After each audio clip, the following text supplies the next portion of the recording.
आज मी बनवणार आहे ऑरेगॅनो घरामध्येच खूपच इझी प्रकारे बनवू शकतो।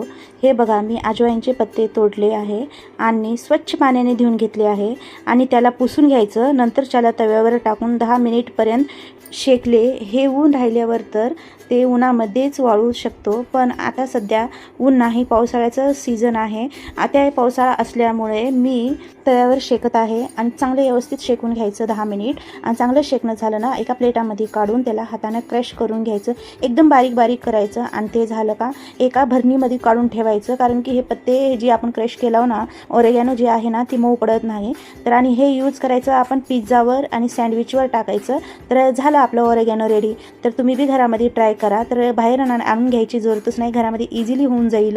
तर तुमच्या घरामध्ये अजवाइनचं झाड असेल तर तुम्ही बी एक बार नक्की ट्राय करा आणि सांगा कसं झालं ते। तुम्हाला हा मिनी ब्लॉग कसं वाटला ते लाईक शेअर सबस्क्राईब नक्की करा आणि कमेंट्स करा। Thank you for watching.